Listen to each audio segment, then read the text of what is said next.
Me voy a encargar del curso de cálculo vectorial. Ya, aula Q. Por lo visto hay 5 aulas. MNOPQ. Con César Sal, Leandro Arias, Víctor Rojas y el profesor Erquicio. Nosotros estamos en el aula Q. Bien. Hoy lunes tenemos clases ya de 2 a 5 y los miércoles, que son las prácticas, de 2 a 4. Solamente me han enviado el ID, ya, la clave del Zoom para ingresar a teoría. Seguramente mañana o el miércoles me están enviando el correspondiente a ese día, ¿no? Entonces un poco ahí vamos a ir poniéndonos al día. También acabo de ingresar al Moodle y parece que todavía no han activado nuestros cursos, como para invitarlos a que puedan ya pues eh, participar a través de ella y bueno, bajar alguna bibliografía. Bueno, siendo eso el asunto, voy a compartir pantalla para iniciar el curso y sean bienvenidos. Ya creo que hay registrado unos cuantos, 35 alumnos, creo. Ya les contaré exactamente cuántos son. En este momento veo 28 participantes, ya 28 alumnos. Ya he enviado sus correos, como bien lo sabrán. Ya, entonces, compartimos pantalla, ya, ahí con nuestro Nobel, Mario Vargas Llosa, ya, nuestro Nobel Mario Vargas Llosa. Bien, entonces, nuestro curso virtual, vía Zoom, sección Q. Bien.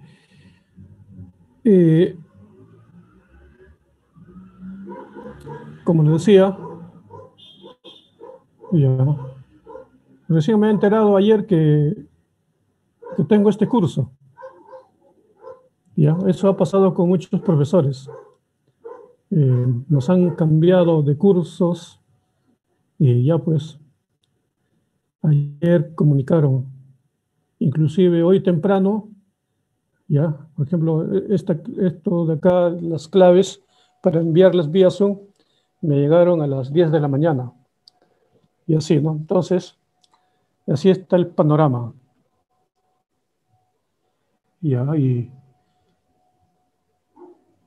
bueno, empezamos a grabar, ¿no? Caramba, no, estamos grabando ya. Ya está grabándose. Ya se está grabando.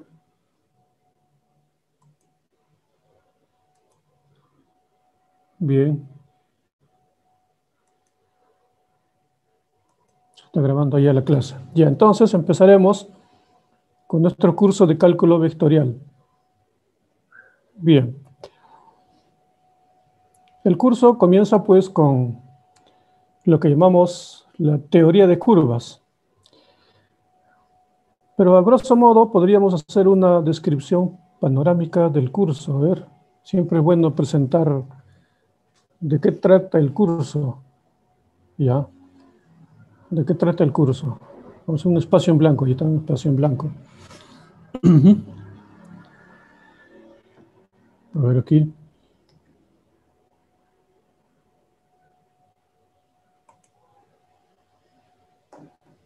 Ok. Bien, entonces, veamos aquí. El curso ya tiene básicamente 3 partes. Yo diría eso a mi criterio, ¿no? A mi criterio. En la primera parte se estudian funciones, ya, funciones de R a Rn, de Rn. Este tipo de funciones son conocidas como funciones vectoriales. Vectoriales, porque tomaré aquí un elemento real, por ejemplo, tomaré un parámetro t, un número, y le haré corresponder un elemento de Rn, que será pues f de t, f de t. En los libros hasta flechita le ponen, ¿no? Para decir f de t, un elemento de Rn, es decir, un vector. En ese sentido, pues aquí, ¿no? Esto va a ser ya una especie de vector, funciones vectoriales. Estas f de t, estas f de t, imagínense, entonces se van a convertir su gráfica, por ejemplo, la gráfica de estas funciones, ¿qué van a hacer? ¿Ya? Si estamos en el plano, por ejemplo, van a ser pues curvas como la circunferencia, ¿ya? O la parábola, y así, ¿no? Las curvas planas, básicamente, ¿no? En R2, cuando n vale 2. Si n vale 3, estaremos ante curvas, f será pues una cosa así, ¿no? Por ejemplo, acá tengo una espiral, ¿no? Ya. O curvas así, pues, ¿no? Curvas de este modo, que se tuercen ahí, así, de ese tipo. Curvas en el espacio, y así, ¿no?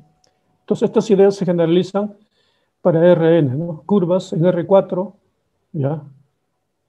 Por ejemplo, se cuenta, ¿no? Que la luz viaja en R4, ¿ya? Viaja en R4, en el espacio-tiempo, ¿ya? Sale del Sol, entendiendo, pues acá está la Tierra, entendiendo que el espacio, ¿ya? Interestelar no es euclidiano. Como no es euclidiano, la luz viaja pues haciendo, por decirte, una curva, haciendo una curva. Eso lo demostró Albert Einstein, ¿no? De que la luz viaja haciendo una curva. Contra la vieja creencia de Newton, de que la luz viajaba en línea recta. Bueno, la línea recta era pues, una visión euclidiana del mundo físico, pero el mundo físico, hasta donde sabemos actualmente, no es euclidiano, ¿ya? Es más bien riemanniano, ¿ya? Rige la geometría de Riemann, de Lobachevsky, es decir, otras geometrías, ¿ya? Ciertamente que es euclidiano, pues, en una pequeña vecindad, ¿no? Ya, entonces, en una pequeña vecindad. Cuando digo vecindad, me refiero, pues, a nuestro barrio, por ejemplo, ¿no? Ya, pues, ahí todo parece plano, ¿no? Es una visión local. Entonces, las funciones vectoriales van a ser eh, curvas, sus gráficas. Por eso he preferido titularlo como, ya, básicamente como teoría de curvas, pero, ya, teoría de curvas, pero esencialmente son funciones vectoriales. Bien, esa es la primera parte del curso, ya, con la primera parte del curso. Bien, la segunda parte del curso, ya, la segunda parte del curso, voy a borrar, a ver.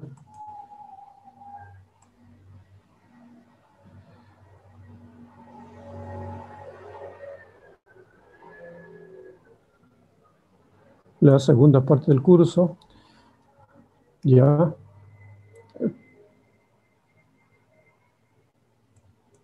trata de eh, funciones de este tipo, ¿no? Segunda parte del curso. Trata de funciones que tienen como dominio Rn, al revés, miren, R, R, ¿no? Entonces van a ser, pues, funciones vectoriales, ¿ya? Funciones reales de un vector, ¿ya? Funciones reales de un vector. Entonces tomaré, pues, acá un vector, ¿ya? Y le asociaría un número real, que será f de x raya. ¿Se dan cuenta? F de x raya. Este es un número real. ¿Y cuál es la gráfica de esta función. Generalmente las gráficas van a ser superficies. Por ejemplo, pues podría ser una esfera, ¿no? Un paraboloide, ¿ya? Un cono, y también superficies así, por ejemplo, antojadizas como la silla de montar, ¿ya? La silla de montar, que es así, ¿no? Por aquí, por acá, y así, una silla. Superficies, ¿ya? Es cuando, por ejemplo, estoy hablando de R2, por ejemplo, a R, entonces gráficas serán así, superficies, en R3, en el producto cartesiano. Entonces aquí estaríamos pues en R3, ¿ya? Entonces, y se estudiarán pues las superficies. ¿Cómo estudiar las propiedades geométricas de una superficie? Como el caso anterior, ¿no? ¿Cómo estudiar las propiedades geométricas de curvas? Entonces, ¿cómo decir pues que la curva está girando hacia la izquierda? Gira y luego bruscamente se levanta. ¿Cómo decirlo matemáticamente? Para eso se introducen nuevas herramientas modernas al estudio de curvas y de superficies. ¿Qué nuevas herramientas se introducen? Por ejemplo, se introduce un cálculo diferencial al estudio de curvas y un cálculo integral al estudio de curvas. De la misma manera, un cálculo diferencial al estudio de curvas, un cálculo integral al estudio, perdón, de superficies, ¿ya? Para curvas y superficies, un cálculo diferencial integral. Aquí, por ejemplo, en esta parte hablaremos, por ejemplo, de la integral, pues, de la integral doble, de la integral doble.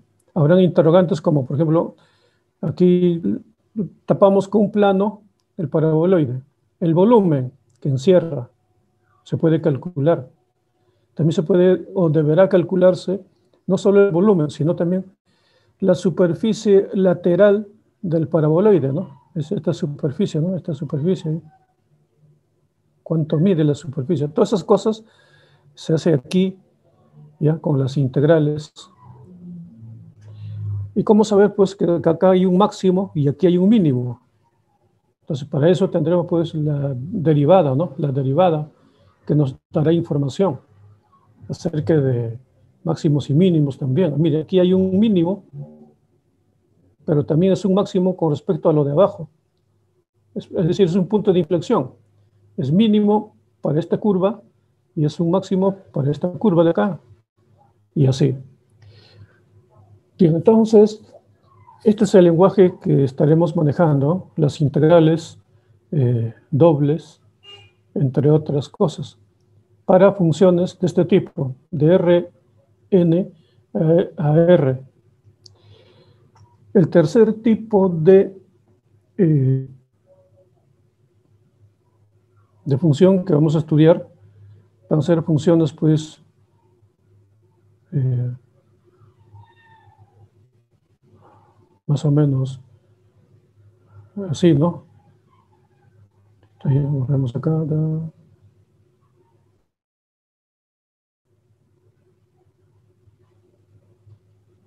De Rn a Rm, ahí como podrán ver, ¿no?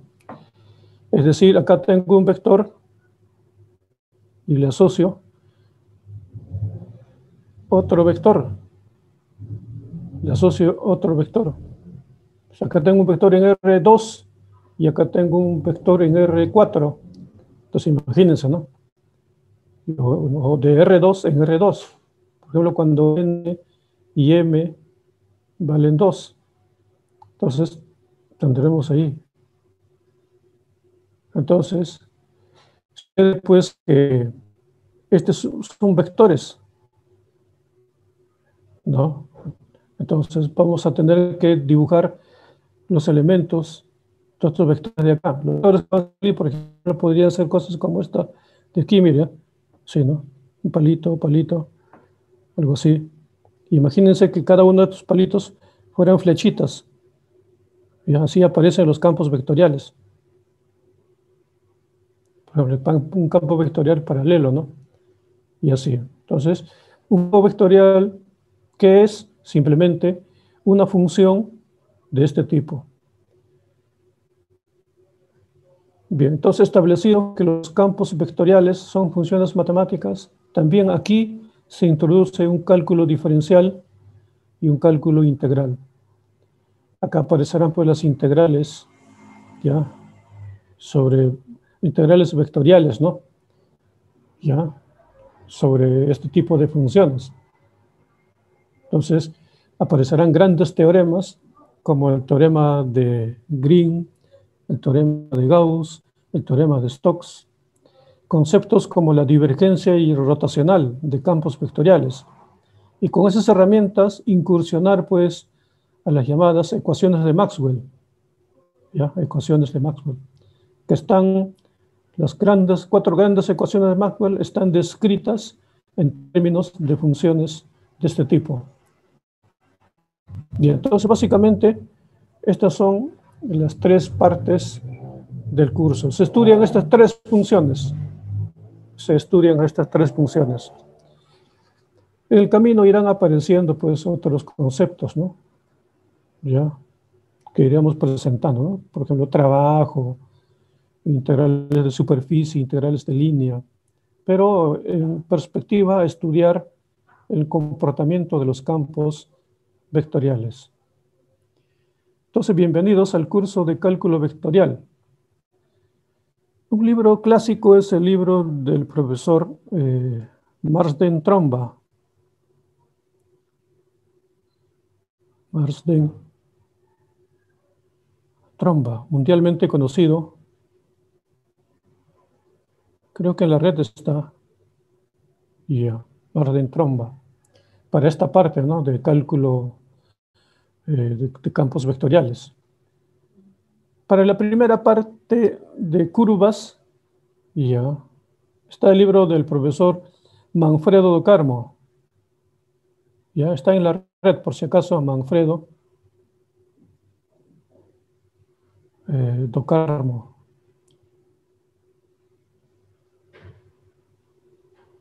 Ya, Manfredo do Carmo, ya, es un brasileño, ya, que ha trabajado pues con uno de los grandes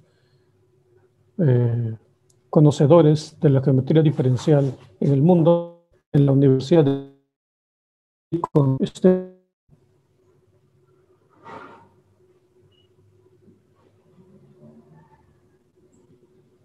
con Stephen Smale, ¿ya? Ganador de la medalla Field.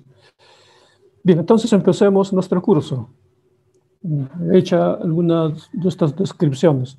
Sobre las evaluaciones, esas cosas, iremos hablando la siguiente clase seguramente, porque como ven, creo que hay un propósito de las autoridades de querer eh, implementar el plan nuevo. Ya, el plan nuevo, el syllabus, ya se conoce pues a grandes rasgos la sumilla por desarrollar y también, ¿no? ¿Cuántas prácticas hay que tomar? Ya. Entonces, generalmente en la facultad se estila 4 o 5, ¿no? Ya comunicarán ya cuántos hay que tomar y la programación, ¿no? ¿Qué semana estaremos tomando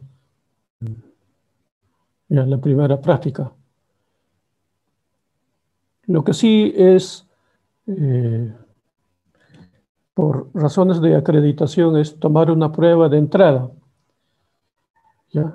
Se recomienda tomar la prueba de entrada la primera o la segunda semana. Ya, la primera o la segunda semana, la prueba.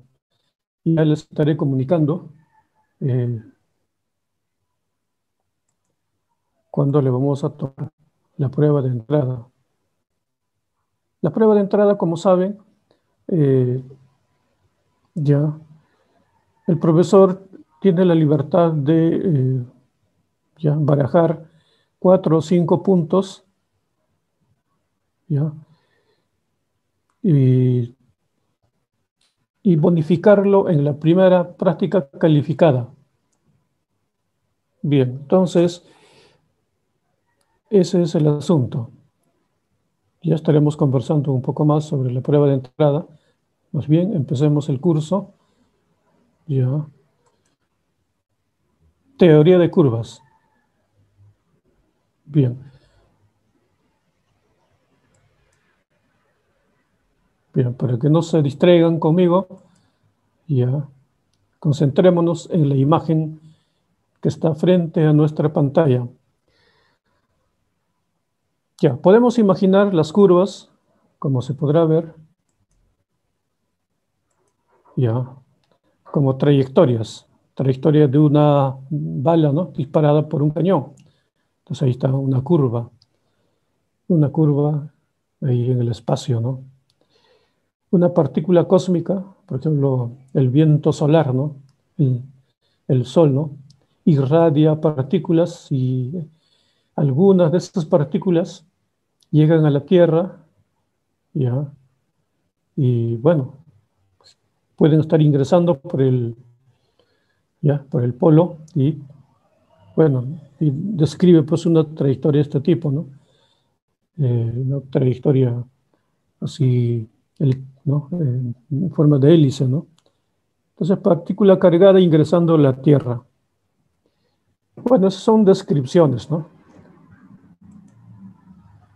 Pero una definición matemática que viene a ser, ya, la curva es la traza de una función, ¿no? ¿No? La traza de una función, ya el dibujo de una función, ya que va de un intervalo i a Rn, ya, de un intervalo i de Rn. El intervalo puede ser a como b. Entonces, esta es la forma como nosotros establecemos, ya, una curva ahí. Bien, una curva alfa de t. La variable t se denomina parámetro de la curva y el intervalo i no excluye hechos como que a o b, los extremos, pueden ser más o menos infinito. Eso no hay problema. Puede ser más o menos infinito. Bien, ejemplo de nuestra primera curva. Ahí estamos en R3, miren, en R3 que tenemos. Ahí está, en R3, miren, está. La curva más simple es la recta. La recta, ahí está. ¿Cómo describo la curva? Ah, ya fácil. Por ejemplo, aquí, ¿no? Tengo P, tengo Q, entonces lo escribo de esta manera y ya está. Por ejemplo, hago que T varíe los reales. T varíe los reales. Creo que está mucho mejor si describo el segmento PQ. Por ejemplo, cuando T vale 0, aquí, ¿cierto? Cuando T vale 0, estoy en P. Y cuando T vale 1, estoy en Q. Y así. Entonces acá, T vale 0, estoy en P. Y T vale 1, estoy en Q. Y los demás valores de R hacen, pues, los valores positivos me llevan hacia allá y los valores negativos me llevan hacia allá. Sentidos contrarios, ¿no? Pero aquí, más o menos, ya se puede visualizar algo que podemos llamar la orientación de una curva. Por ejemplo, ¿no? Por lo visto, la curva se traza, se dibuja de esa manera, ¿no? Se dibuja de esa manera. Ahí está, ya listo. Estoy recorriendo los reales. Bien. Otra curva bastante elemental, también conocida, es la circunferencia, como podrán ver, ¿no? Ahí está. La circunferencia está parametrizado, ¿cierto? Está parametrizado. Cuando t vale 0, ya, cuando t vale 0, estamos aquí, ¿no? Estamos ahí, ya. Estamos aquí. Y así, ¿no? T vale pi, estamos aquí. Y así, ¿no? Completamos en 2pi. Entonces se dibuja de esta manera, ¿no? De esa manera, en sentido antihorario. O sea, ahí surge una orientación. De lo mismo, ¿no? El valor absoluto, ¿no? Así, ¿no? Se dibuja así, ¿no? Listo. En ese sentido.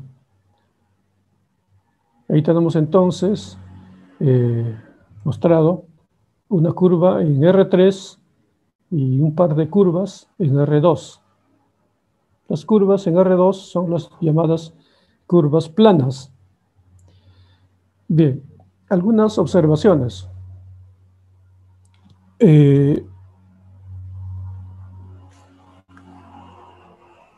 Una curva puede admitir más de una parametrización. Ya. Una curva puede admitir más de una parametrización.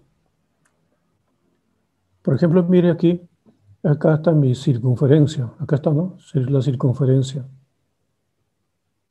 Listo. Con t que recorre de 0 a 2pi. Listo. Bien, ¿en qué sentido introduzco nuevas parametrizaciones? Mire aquí, en vez de t, pongo kt. En vez de t, pongo kt. Ya. Pero, y eso hace que alfa dependa de k. De k. Y eso hace que t dependa ahora, ya t esté en el intervalo de 0 a 2pi sobre k. ¿Para qué? Para que dibuje la curva. Para que dibuje la curva. De manera de ejemplo, a ver, veamos este hecho. Este hecho, por ejemplo, aquí, ¿no? Ya. Por ejemplo, cuando k vale 1. Si k vale 1, tendremos esto de aquí. Y entonces acá, como k vale 1, será 2pi. Entonces ahí está. Y comienzo a dar valores a alfa 1. Cuando t vale 0, estoy aquí.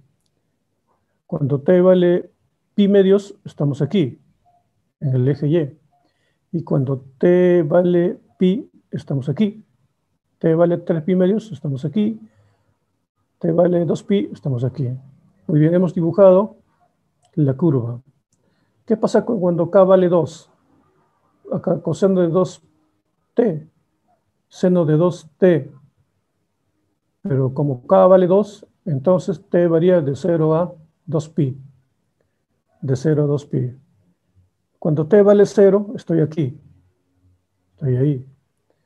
Cuando t vale pi cuartos, estamos aquí. Y cuando t vale pi medios, estamos aquí. Y así, cuando t vale 3 pi cuartos, estamos aquí. Y cuando t vale pi, estamos aquí.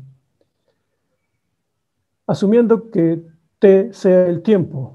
Entonces acá el tiempo va de 0 a 2pi y dibuja la curva. Mientras que acá de 0 a 2pi también dibuja la curva. Pero sucede que las curvas se han dibujado en diferentes tiempos. Aquí el dibujo ha sido más rápido, ¿cierto? El dibujo ha sido mucho más rápido. Y a medida que varíe, por ejemplo, k igual a 3, graficar la curva será más rápido todavía, y así. Entonces, las parametrizaciones o las reparametrizaciones, al parecer, pues difieren, en este caso, ¿no? Por la velocidad de su representación, ¿no? Por la velocidad del trazado. Pero lo que quiero que quede pendiente y que quede claro es que una curva puede admitir más de una parametrización. Entonces, este es el típico ejemplo, ¿no? De más de una parametrización. Otra parametrización, miren, elevamos x al cuadrado y al cuadrado también me da 1, es decir, me dibuja la curva. Entonces, otra parametrización, miren, de la circunferencia. Ya repito, x cuadrado y cuadrado me da 1. Efectivamente, ¿no? Describe la circunferencia. Entonces, una curva admite más de una parametrización. ¿ya? Como usted, ¿no? Usted como persona, si bien se llama Pedro, eh, y ya, pueden llamarle Peter, ¿ya? En inglés, ¿no? Usted viaja a Estados Unidos y no le van a decir Pedro, ¿no? Peter le dirán, ¿no? En el mundo anglosajón. Usted viaja a Grecia, no le van a llamar Pedro ni Peter, le dirán pues Petrus, ¿no?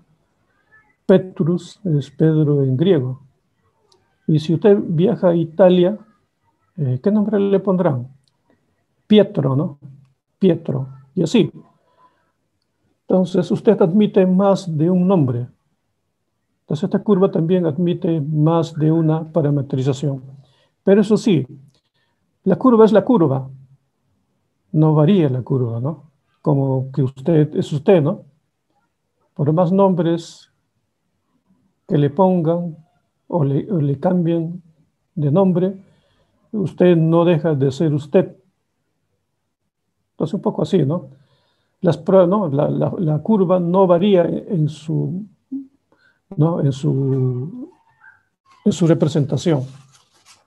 Lo único que cambia, perdón, no cambia en su esencia. Lo único que cambia es la parametrización. Bien, entonces, ya veremos cómo, al enfrentar un problema, eh, cómo tomamos la parametrización. Bien, entonces esta es la idea de una curva que puede admitir más de una parametrización. Más sobre curvas, más sobre curvas. Por ejemplo, hay curvas que, ¿no?, se pueden definir sobre superficies.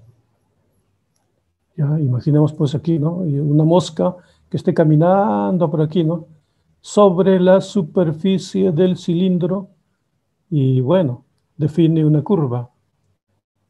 Define una curva. Esa curva pues es conocida como la hélice circular, ¿no? Una curva famosa es la hélice circular. Bien, esto de acá alfa de t, ya, A y B mayores que 0. Bien, ¿no? Entonces observe que X, Y y Z sería, ¿no?, sería X, Y y Z en R3. Bien, entonces X es a coseno de T ya. Imagine que B fuera 0. B, ¿qué está dando? B está dando Z. Z es la altura en el sistema tridimensional.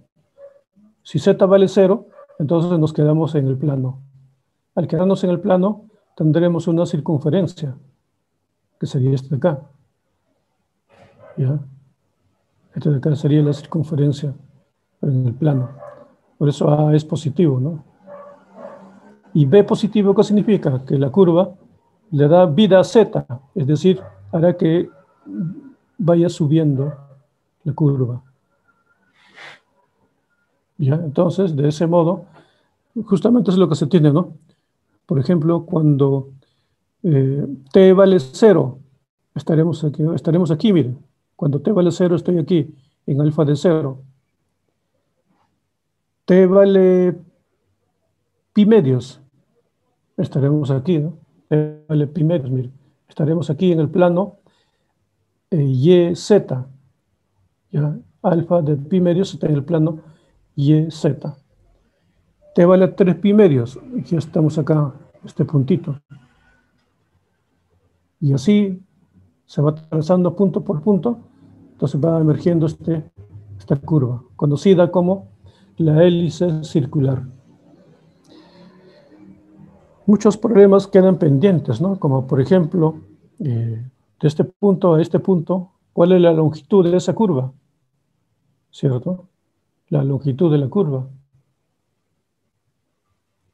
Y como vemos, la curva, ¿no?, está torciéndose, ¿cierto?, de cierto modo, o curvándose, ¿no? Curvándose de cierto modo también. Pero sigamos viendo. Entonces son, ¿no?, curvas sobre cilindros, ¿ya? Curvas sobre cilindros. Muchas otras curvas se pueden definir, ¿no? Antojadizas, por ejemplo. Tranquilamente, ¿qué otra curva podría trazar? ¿Qué otras curvas sobre un cilindro? Por ejemplo, podría trazar, pues, ¿no? ¿Por qué no? Una circunferencia. Es decir, paso un plano por acá, entonces se intersectan y una circunferencia. Y así, ¿no? Se puede definir muchas curvas. O un plano vertical y aparece una recta, ¿no? Bien. Curvas esféricas. Acá tenemos una esfera de radio A.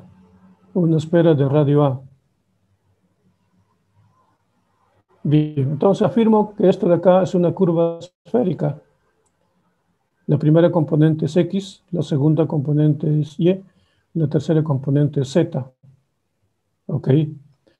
Y si elevo al cuadrado, X, Y y Z, sucede que tengo al cuadrado. Lo cual me mostraría pues que los puntos de esta curva yacen sobre la superficie esférica. En ese sentido, decimos que alfa de t es una curva esférica. De manera similar, pues, esta curva beta también es una curva esférica, ¿ya? Yace sobre la superficie esférica y cumple también esta relación. Cumple esta relación. Como ven, esta es una curva, pues, así, ¿no? Que empieza aquí y termina ahí. Aquí, en cambio, parece tipo espiral, ¿no?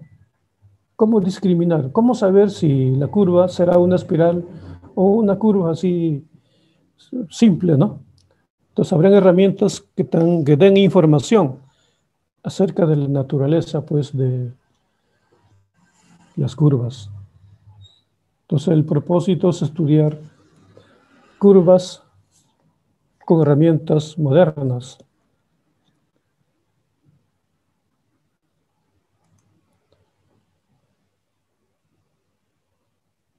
Tenemos ahí una curva parabólica. Ahí está.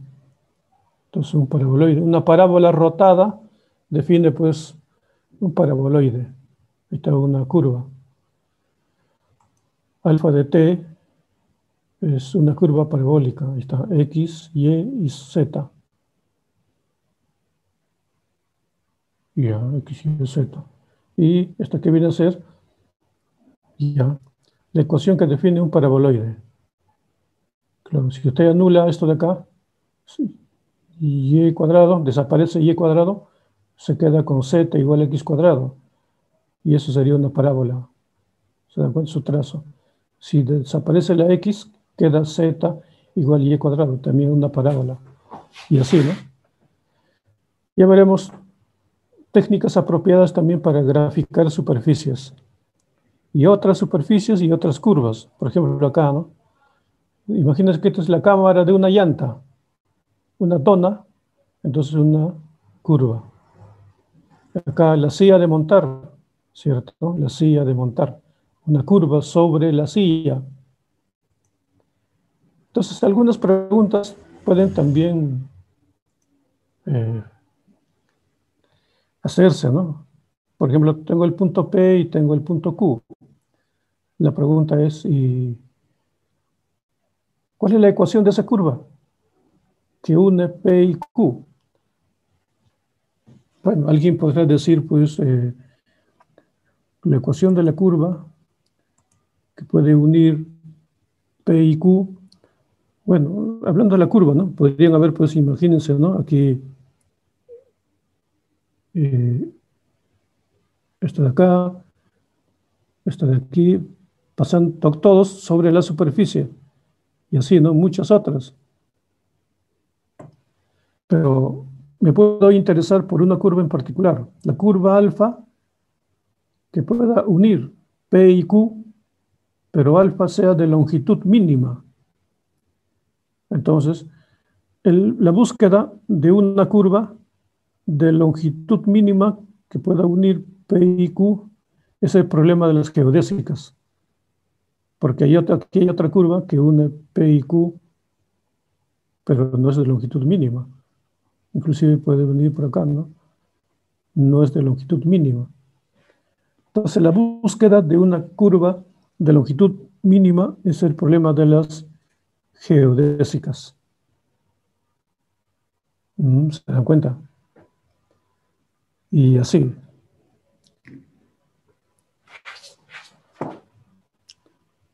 Ya.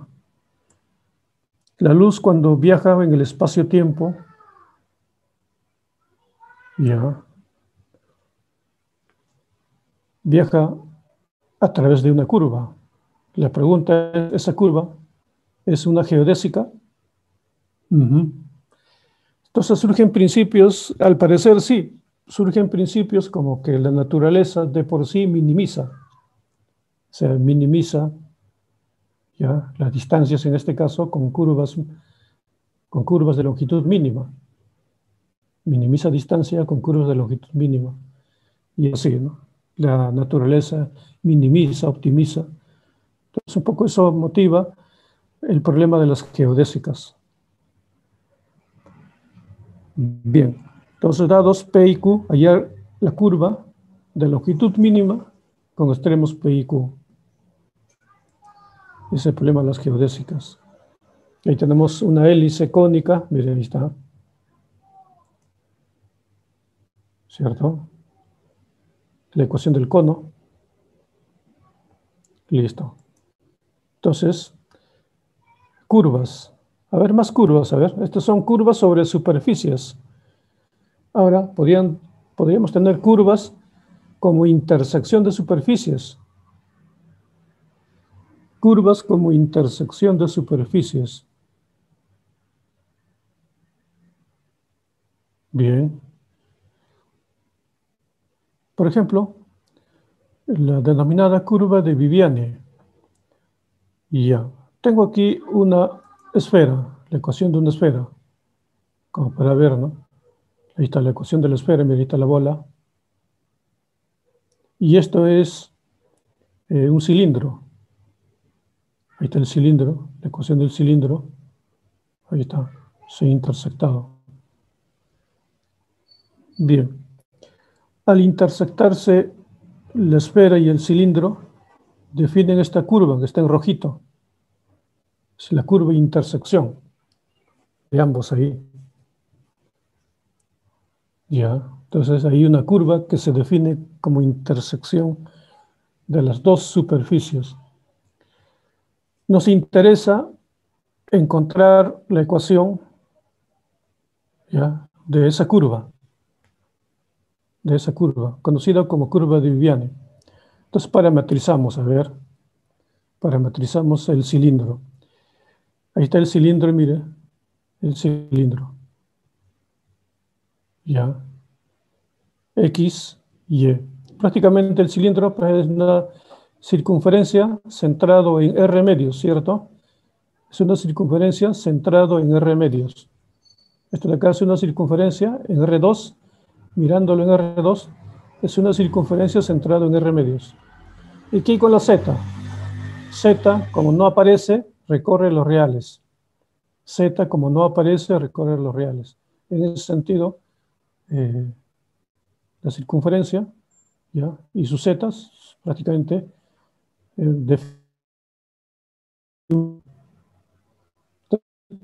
parametrizar el cilindro. Acá está la X, Y. Estoy parametrizando el cilindro. En otras palabras, estoy parametrizando la circunferencia generatriz. Y ya, entonces ahí está. Ahora, como tengo X y Y, que es el mismo X y el mismo Y, ¿no?, porque el punto X, Y, Z también está en la esfera. ¿Ya? Estoy en la curva, por si acaso. Cada punto de la curva, ¿ya?, está sobre la esfera. Entonces, X, Y lo reemplazo en la esfera. Entonces, ahí despejaré Z. Ahí está Z. Ahí está. Ahí está R cuadrado menos.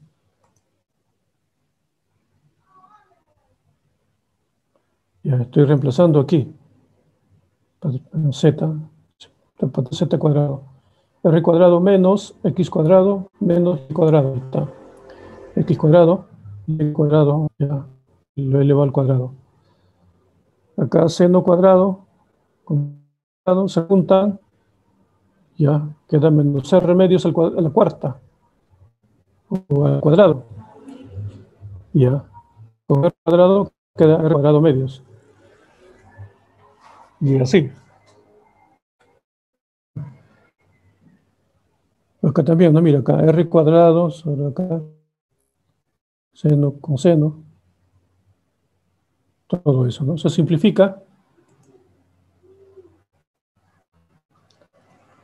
Ya, entonces simplificamos todo esto. Simplificamos todo eso. Y entonces acá va a quedar R cuadrado sobre 4 con coseno cuadrado, R cuadrado sobre 4, nada más queda. Con este R cuadrado sobre 4 queda R cuadrado medios, negativo. Con R cuadrado solamente deja R cuadrado medios. Y este elemento de acá, este de acá queda, sobrevive. Y esto de acá también operamos, nos deja eso de ahí. Nos deja esta relación. Y acá tenemos, pues mire, Z es positivo y es negativo, ¿no? Mire acá. Tal como está, ¿no? Es una especie de ya...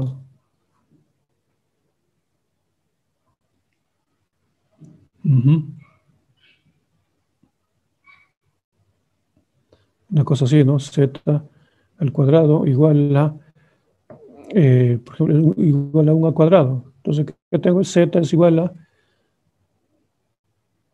A. Y de acá tengo menos A, y ahí tengo A, valor absoluto, ¿no? Bien, entonces, justamente ahí tenemos la rama negativa y la rama positiva de la curva. La rama positiva y la rama negativa de la curva. Y ya, ¿cómo tenemos la rama positiva? Veamos a ver. Entonces, comenzamos a dar valores, a ver. Cuando t vale 0, la curva, ya, cuando t vale 0, estaría aquí, ¿no? Ya.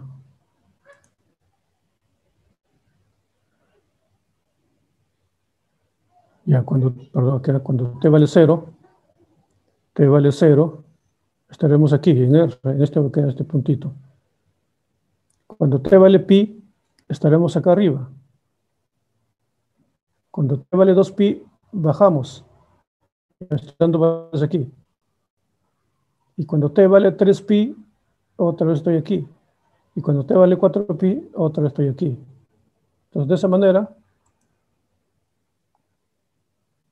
esa manera, aquí se obtiene, bueno, hago que recorra de t de 0 a 4pi y se define, ya, se definen los puntos, ¿no? A ver, un poquito más acá. Aquí hay un problemita con la notación. Creo que acá debía haber sido alfa, ¿ya? Alfa en todos. Alfa. Ya, entonces, cuando t vale 0, ya, estamos aquí.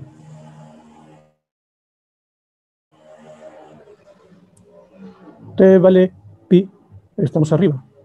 T vale 2pi, bajamos. T vale 3pi, estamos aquí. T vale 4pi, estamos ahí. De esa manera, queda restringido el parámetro t. De 0 a 4pi se dibuja la curva. Y esta sería la curva que describe, ¿no? La curva de Viviani. Bueno, entonces, ahí tenemos un primer ejemplo. A ver, esta otra, por ejemplo, ¿no? Acá, la curva, como podrá verse, ya, piden describir el rango, ¿no? O sea, graficar la curva. Graficar la curva. Ya, con t que varía de -3 a 3. ya con 3 de menos 3 a 3. Esto es una curva sobre una superficie, ¿no? Una curva plana. Bien, entonces veamos a ver aquí. Rango, sabemos que viene a ser ya f de t. Mire cómo escribo f de t. De esta manera. Ah, mire acá. Lo escribo así. Y aquí hago una lectura, mire, aquí hago una lectura. Ya, acá hacemos una lectura. Aquí estamos en el plano, y acá aquí este vector, ya, estos puntos, ¿dónde están? Están en el plano, eh, ya, en el plano y igual a x, o sea, está en este plano, y igual a x. ¿Y este punto dónde está? Estos puntos, ¿dónde están? Están en el eje z. Entonces, de esa manera, mira acá, y está parametrizado, ¿no? X vale t, y vale t, z vale 2t, pero nos damos cuenta que por esta representación, por esta suma, que ya, por este hecho, ¿no? De acá, ya, que aquí está pues x igual a y, acá, ese es el plano, justamente, ¿no? Este es el plano, x igual a y, listo. Entonces a este punto, ¿no? Por ejemplo, el 1, 1, ¿qué le corresponde? Ya, le corresponde 2, entonces le corresponde este 2. Ese punto le corresponde el 2. Y así, ¿no? A cada punto, ya, le corresponde eso, ¿no? Y así como puede ver, se va dibujando, ¿no? Y pasa por el origen, como por lo visto, ¿no? Todo eso.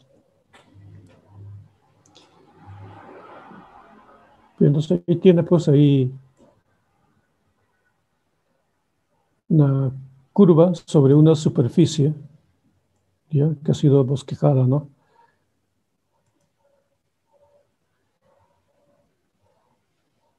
Determina la curva intersección de las superficies. Acá tengo, ya, esta superficie y esta otra superficie.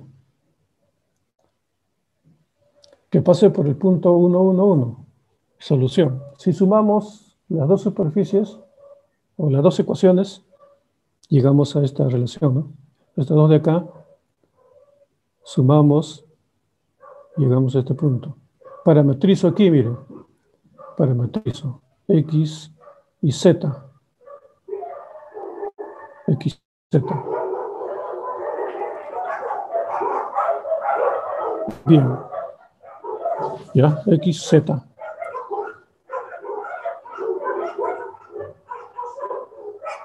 Ya. Y bueno, y podemos reemplazarlo acá, ¿no? En cualquiera de ellas. Y obtenemos, ya, por lo menos la circunferencia, tenemos y igual a 1. Y igual a 1. Ya. Y así tenemos que pasando por el punto 1, 1, ya, esta sería pues la curva. La curva, ya. Entonces, la curva de intersección sería esta circunferencia. Pero esta circunferencia, ¿dónde yace? Yace en ese plano, ¿no? En el plano llamado y igual a 1. Y igual a 1. Bien. Entonces, X, Y, Z reemplazado aquí, efectivamente cumple, ¿no? Cumple todo esto de acá. Ya tenemos eso. En realidad, pues, ya son superficies. Quiere decir que esta curva pertenece a esta superficie y también pertenece a esta superficie. Entonces hay que verlo desde ese punto de vista.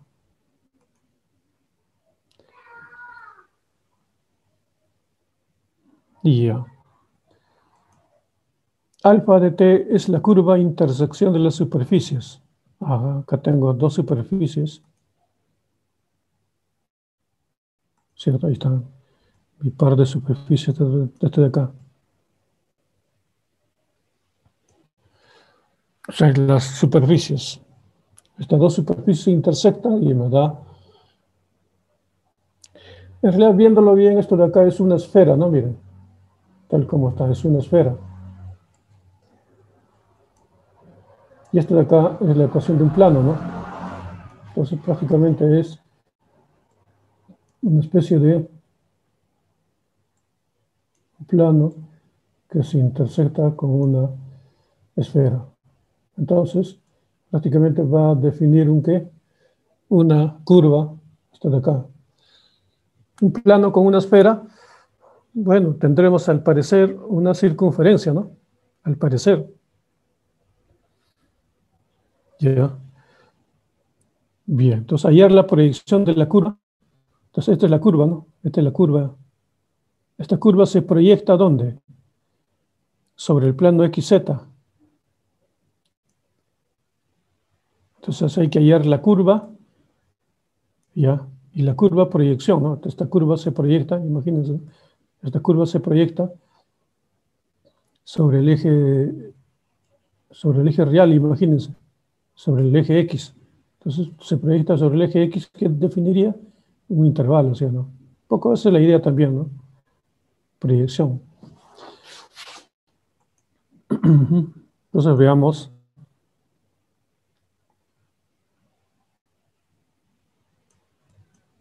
Solución.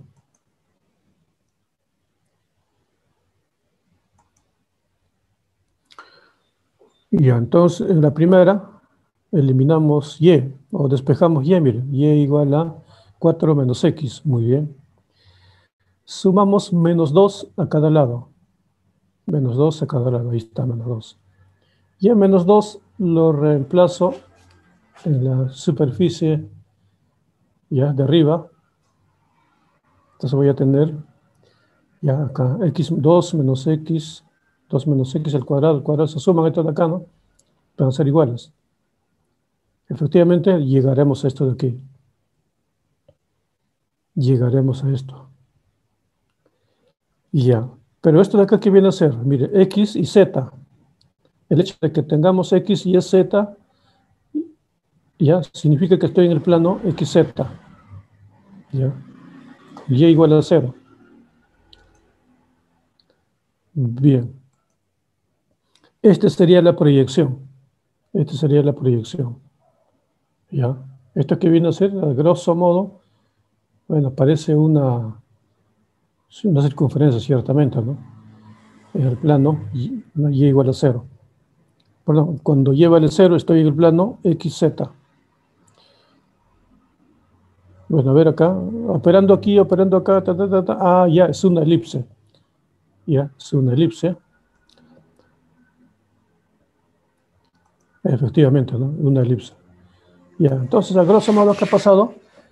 Tengo acá mi esfera y un plano, se intersectan, ahí está la curva alfa. La curva alfa se proyecta sobre el plano XZ. Ahí está la curva, proyección. Esta es la curva proyección. Bien. Me piden hallar alfa. Bueno, la curva proyección, ¿dónde está? Esta es la curva proyección. Y esta es la proyección. En el plano XZ. Está en el plano XZ. Esa es la curva proyección. Puedo parametrizarlo, pero no me lo piden, ¿no? Pero sí me piden la parametrización de esta alfa. Bueno, aquí está, ¿no? La parametrización. X, Y, Z, la parametrización. A ver cómo se ha obtenido esa parametrización. Creo que arriba están vistas las cosas.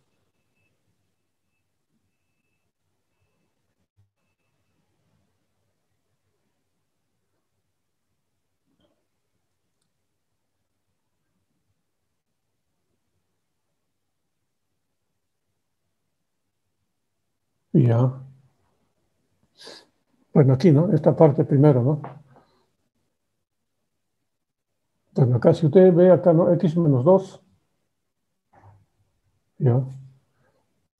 Aquí está parametrizado, ¿no? Se ha parametrizado esta parte de acá, esta parte de acá, y x, y,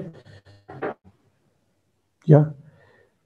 Y luego z, ya, z y x se han parametrizado, ahí está. Listo, z y x se han parametrizado. Se han parametrizado esto de acá, tomando estos dos, x con z. Como tengo x con z, ya, ahora me voy a la, ya, nos vamos arriba, para hallar y, ya. Entonces, como tengo x, y ahí está la plaza acá, y obtengo y, ya, y ahí obtengo y. De esa manera, pues, queda parametrizado la curva alfa. Y ahí está la curva de intersección. La curva de intersección alfa, ya, entre el plano y la esfera. Y entonces, esta es la X, Y y Z común al plano y a la esfera. Así pues, entonces, se parametrizan ya curvas de intersección. Bien, entonces un poco eso es el tema del graficar.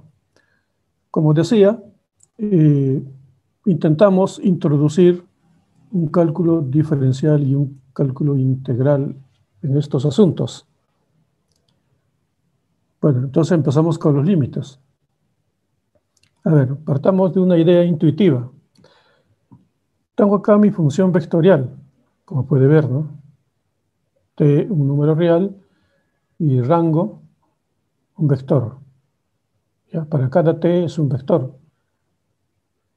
¿Ya? Y su gráfica es una curva. Una curva.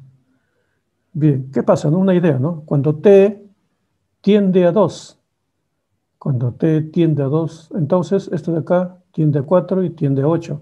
Es decir, el par tiende a 4,8. Una manera de decir lo mismo es escribiendo de este modo. Límite de t cuadrado, t cubo, será 4,8 cuando t tienda a 2.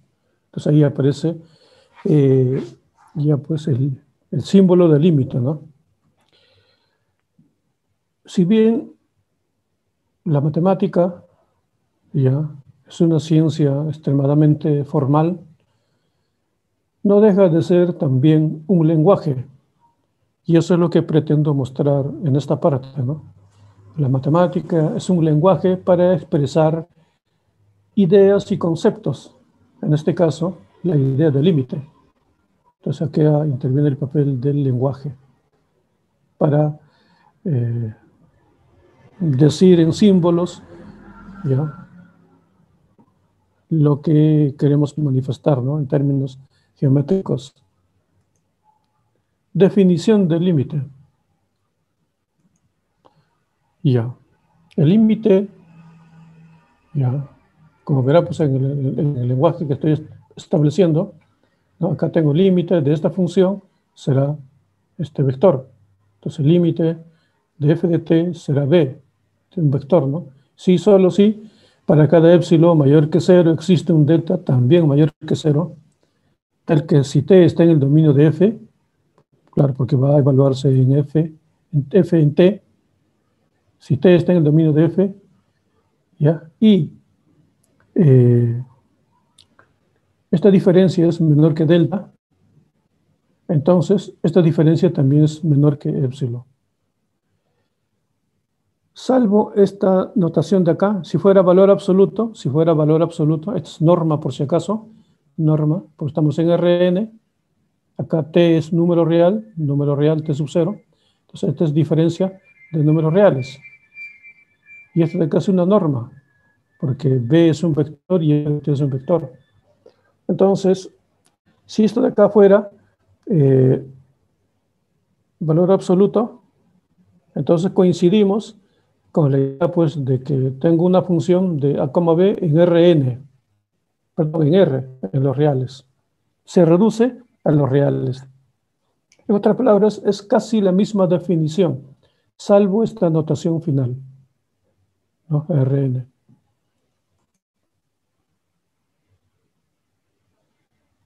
Bien, tengo mi función vectorial. Ya, tengo aquí el vector b. Entonces, nuestro primer teorema, el límite de f de t es b, sí, solo sí, límite de cada función componente es b sub i. O sea, límite de f1 es b1. Límite de fn es b sub n, eso es lo que está diciendo. ¿Ya? Prueba. ¿Ya? La prueba es interesante aquí. ¿Ya? La prueba.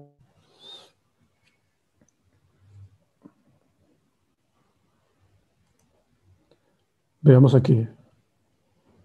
A ver, pero antes que nada, a ver, vamos a ilustrar con un ejemplo lo que queremos decir aquí.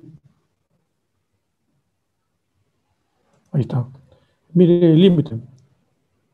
3t f de t. Entonces voy a tomar límite cuando t tiende a 2. Límite cuando t tiende a 2. El teorema me dice que el límite ingresa, mire. El teorema me dice que el límite ingresa. Tomo límite cuando t tiende a 2 y será 6. Cuando t tiende a 2 será 4. Ajá, de esa manera, mire. El teorema me dice eso. El teorema me dice justamente, ¿no? También aquí, ¿no? Límite. Ingresa aquí y ingresa aquí. Cuando t tiende a 0, su límite vale 1. Ahí está. Cuando t tiende a 0, ya. Acá también tomo límite, pero acá aplico hospital. ¿Se da cuenta? Mira, aplico hospital y ahí está, da 1. T tiende a 0 y ahí está. Entonces el teorema nos dice, nos garantiza justamente ese procedimiento. Pero la demostración, ¿cómo sería? Como es un sí, solo sí, entonces probamos en este sentido primero, ya. Partimos de que esto es una verdad. Entonces, como límite existe, entonces ocurre esto, porque eso dice la definición. La definición dice, como ocurre el límite, entonces ocurre esto de aquí. Bien. Entonces, estamos. Como tengo el límite, ocurre esto. Ya, entonces acá nos cogemos de esta parte. Como esto ocurre, esta diferencia lo reescribo.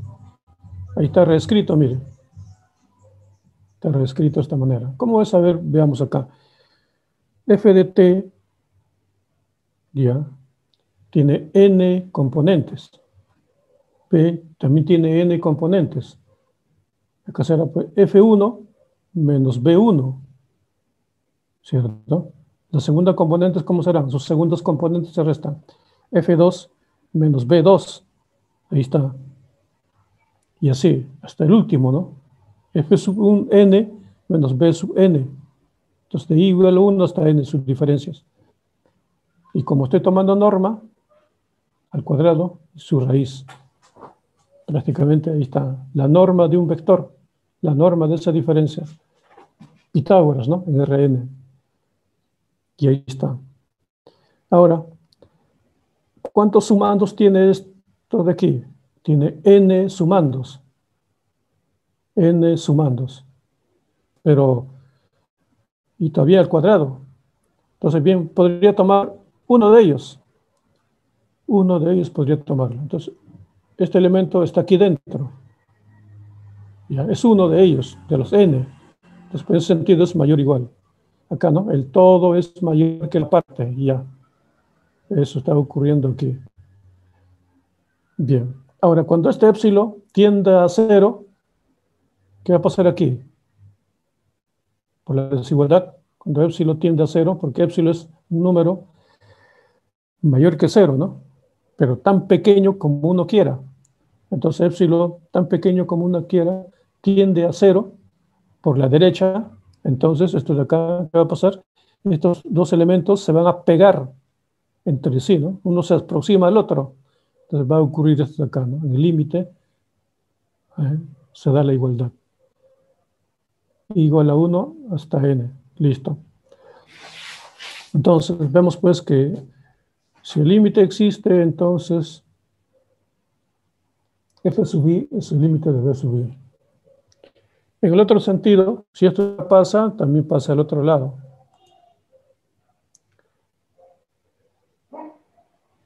Aquí, límite de b sub i, f sub i es igual a b sub i. Entonces, para todo epsilon, entonces acá tengo n funciones, ¿no? Cuando i varía desde 1 hasta n. Entonces, acá tengo f1, ¿ya? f2, f3, f4, y ahí tengo, entonces tengo, para cada uno, tengo un delta, ¿ya? Para cada uno tengo un delta. Entonces, por esta diferencia, ¿ya? El épsilon puedo tomar el mismo para todos, ¿ya? El mismo épsilon. Entonces, como tiene este límite, como este límite existe, entonces es menor que épsilon. Todo esto de acá es menor que épsilon. Entonces, este es un nuevo épsilon. Mira, acá pongo épsilon, pero también puedo verlo esto de acá como un nuevo épsilon. ¿Ya? Un número positivo. Bien.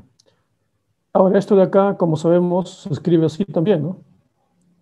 La diferencia al cuadrado, 1 sobre n, ahí está. Esta diferencia está arriba. Lo reemplazamos, tenemos eso. Operamos adentro, queda épsilon cuadrado sobre n.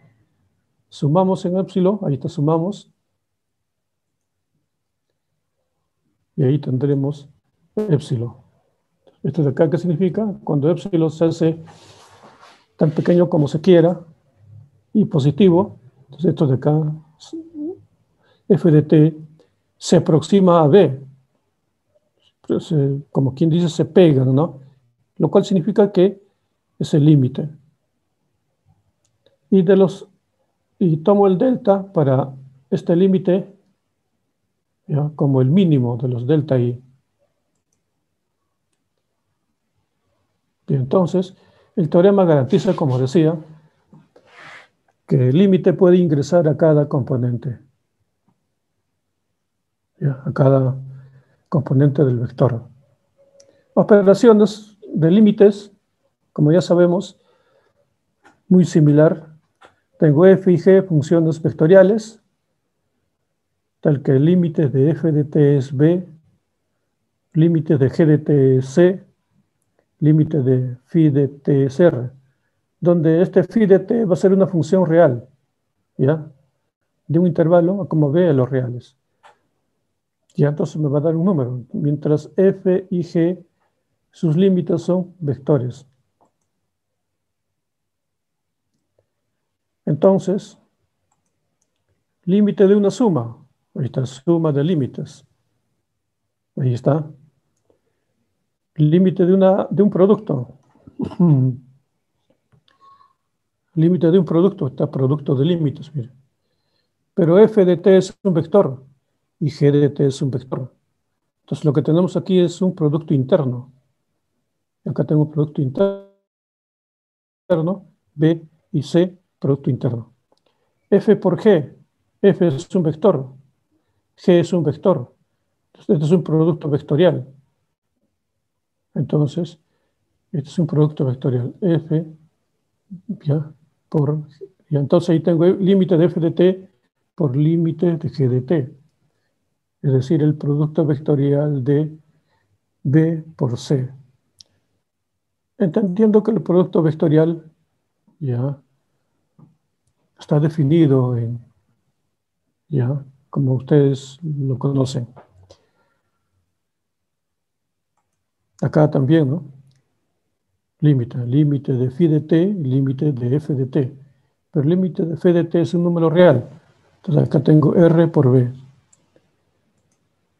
Y así seguimos.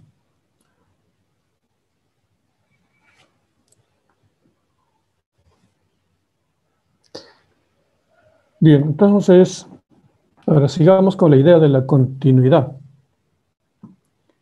Con la idea de la continuidad. Tengo una función, ya, D como B en Rn. Bien.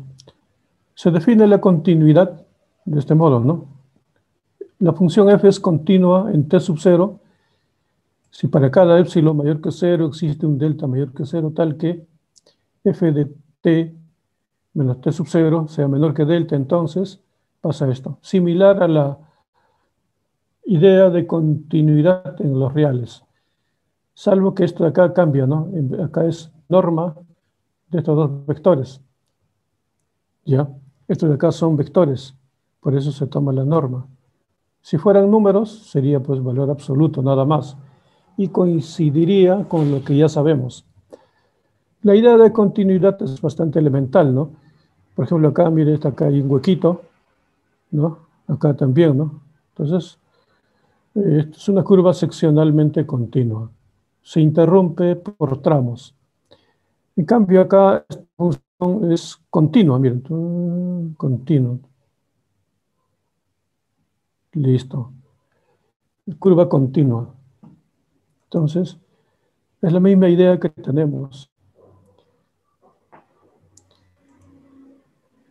Presento las definiciones equivalentes de continuidad. Digo lo siguiente, ¿no? F es continua en T sub 0. ¿Ya? Sí, solo sí, este límite ocurre. También conocen ustedes esta definición, ¿no? ¿Cierto? De mate 1, ¿no? Límite de f de t es f de t sub 0. Ahí está, la misma idea. Claro, obviamente que este de acá debe ser un vector en Rn, para que se dé la igualdad, ¿no? Ya. Definición equivalente 2. F es continuo en T.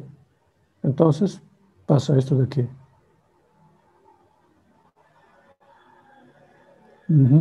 Aquí hay un error en la escritura. Ya, voy a corregirlo. A ver. Hay un error, voy a corregirlo un ratito, a ver.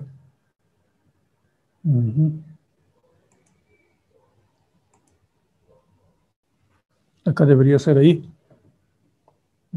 Cuando H tiende a 0. Listo. Y entonces, F es continua en T. Entonces, esos dos límites, entonces ocurre eso. Tendiendo a H a 0. El ejemplo, a ver, observe el ejemplo. A ver qué me dice. Observe el ejemplo.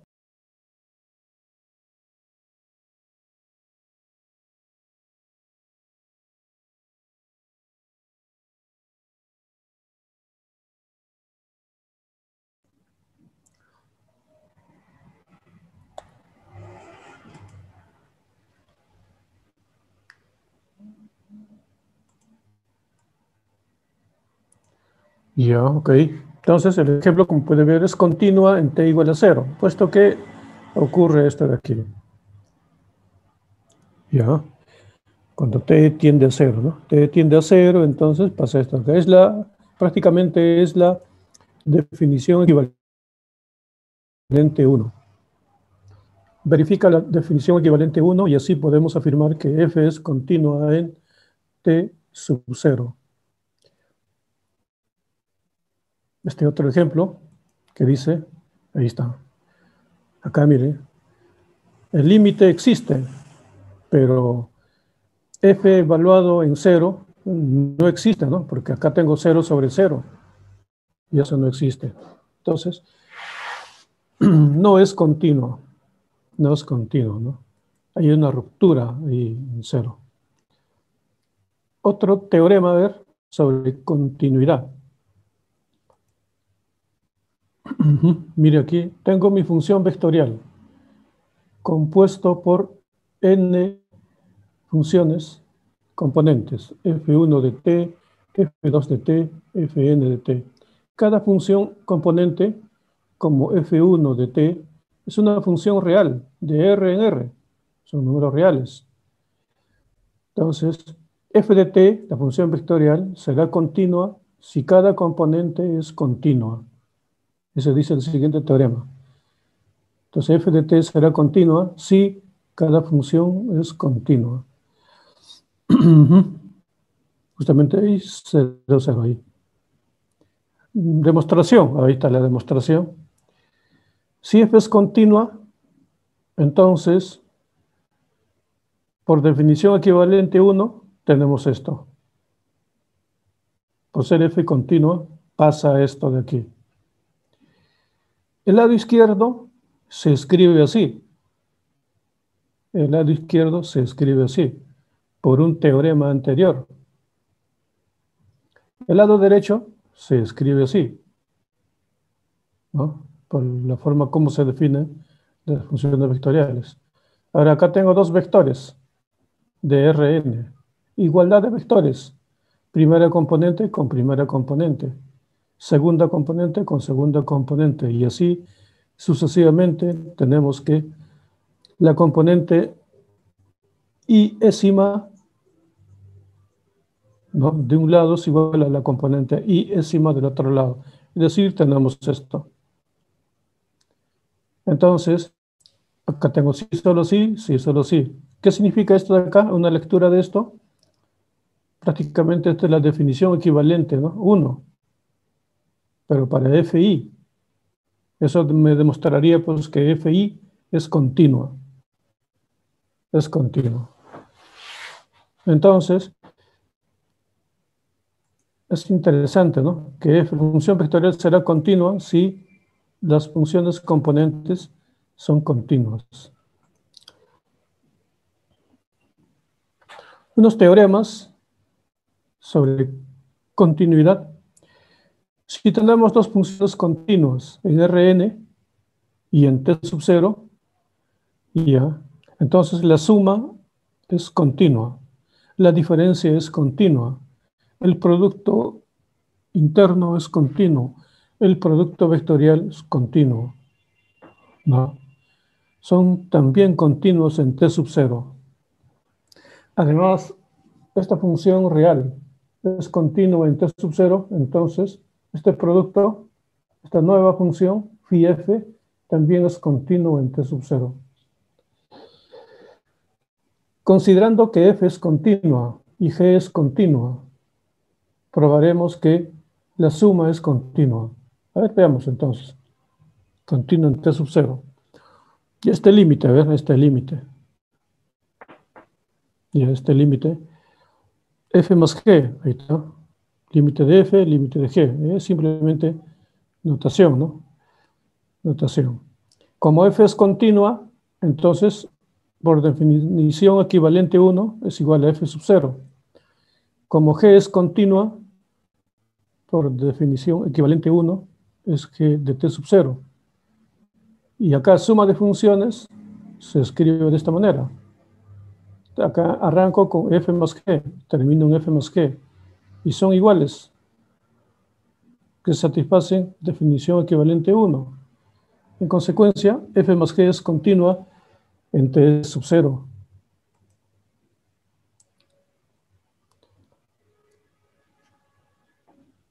Ya, entonces viene la diferenciabilidad y la integración.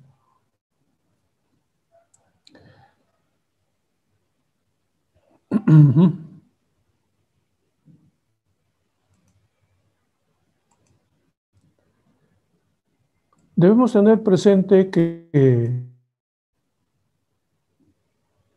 ya, que estamos nosotros en Rn. ¿Ya? Entonces tengamos presente que estamos en un espacio ambiente.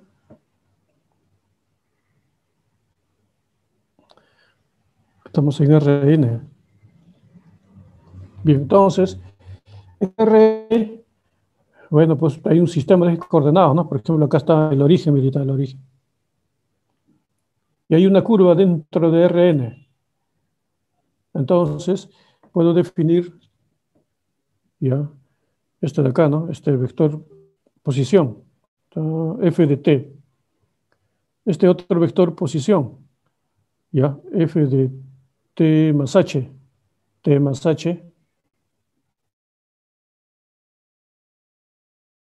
¿cierto? La diferencia, ¿ya? Esta diferencia pues será por ¿quién? Este de acá, este vector f de t más h menos f de t, listo. Entonces tengo acá el vector diferencia que sería este de aquí, ¿no? Listo, ya está. A este vector lo puedo multiplicar por un número real o dividirlo por un número real, ¿no? Que es lo mismo, ¿no? Entonces, ya lo multiplico por 1 sobre h, ¿eh? Por 1 sobre h. Un número real cuando multiplica a un vector puede contraerlo o dilatarlo, ¿no? En este caso, prácticamente ya, lo extiende ahí, que era este vector aquí, ahora está hasta acá. Bien, entonces tenemos acá este nuevo vector. Bien, entonces, primera observación, que este vector es paralelo al vector este de acá, ¿no? Que había puesto aquí, es decir, a este de acá, f de t más h menos f de t, paralelos.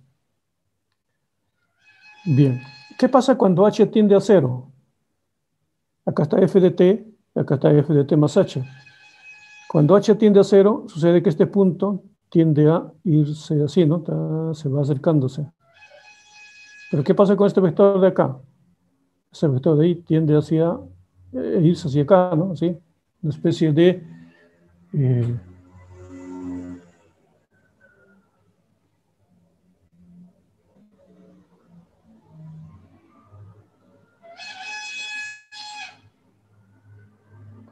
prácticamente tiende, tiende a ir así, ¿no? Sí. Luego en otro momento está así, ¿no? En otro momento está así, ¿no?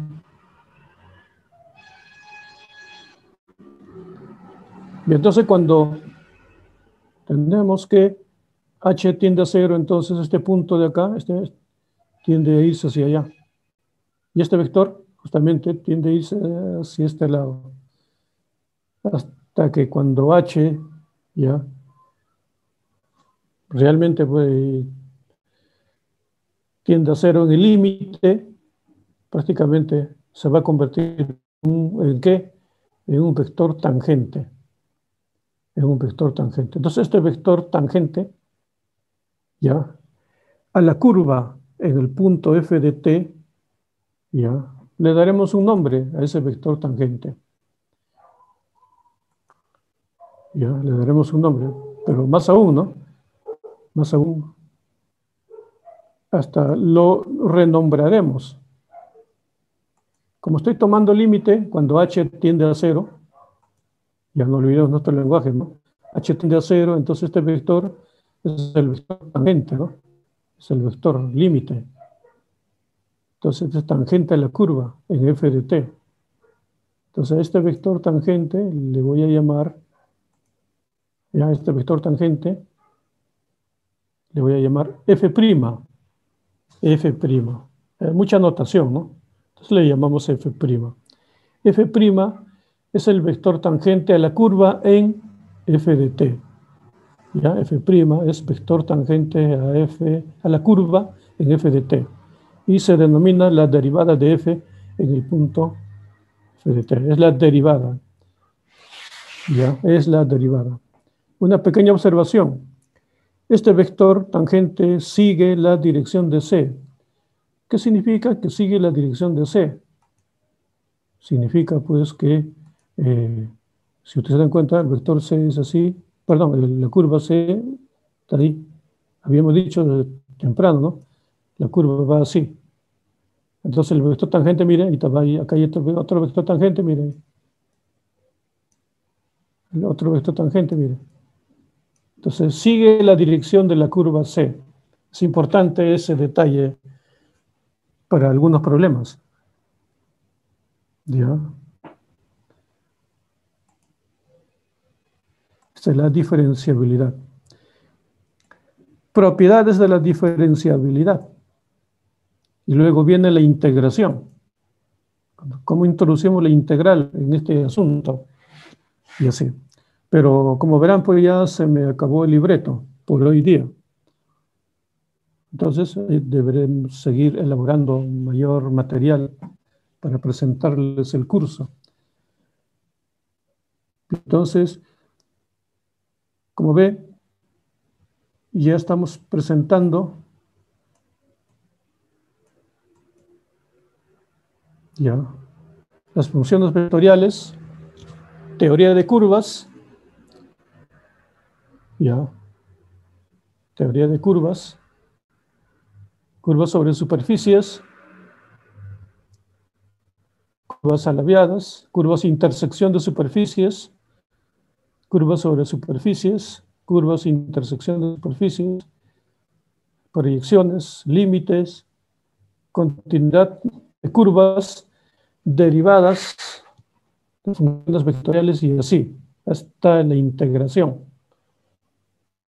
Y seguiremos.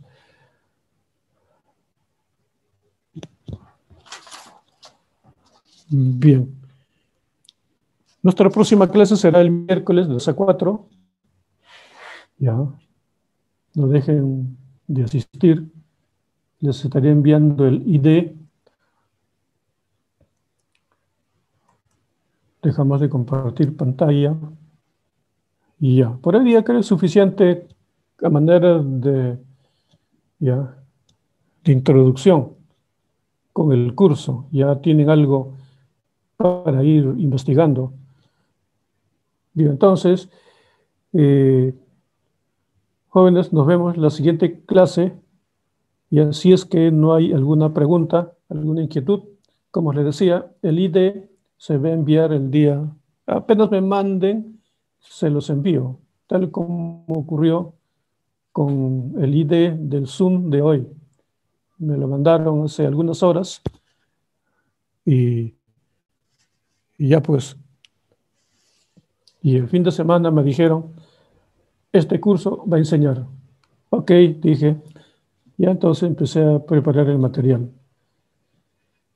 Bien, jóvenes, entonces, si no hay alguna inquietud, nos estamos viendo el miércoles con nuestro curso de cálculo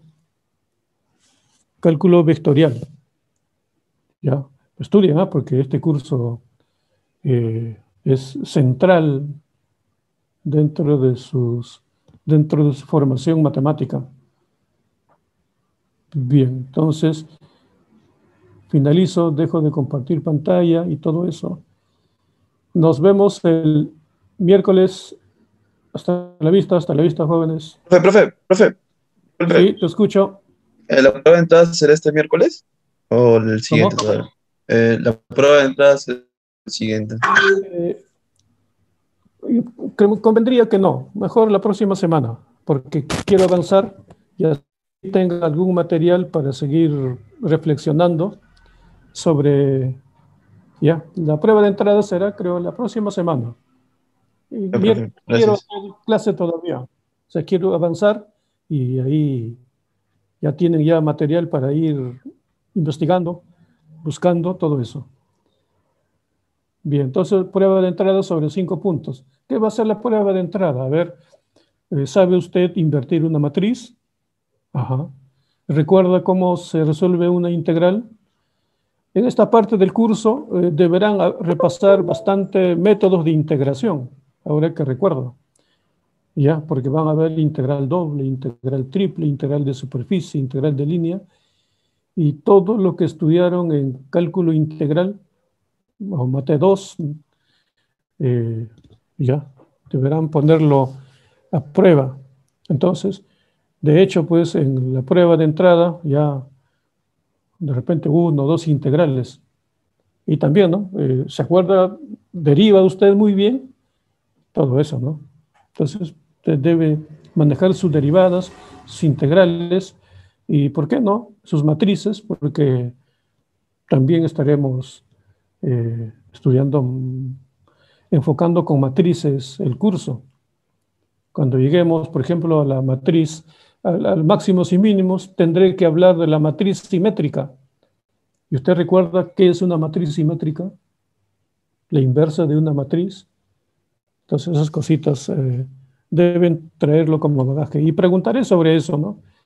Y también resolver algún sistema lineal, ¿no? ¿No? Sistemas lineal, ¿no? Sistema de ecuaciones lineales y no lineales, porque también requeriremos esas cosas. Bien, jóvenes, entonces, hasta el miércoles, ya, voy a dar mi pésame a un vecino que acaba de fallecer de COVID. Vive a la otra pared de la mía, mi vecino. Así que, como verán, pues, estamos en peligro. Bien, muchachos, nos vemos. Hasta luego, profesor. Adiós, profe.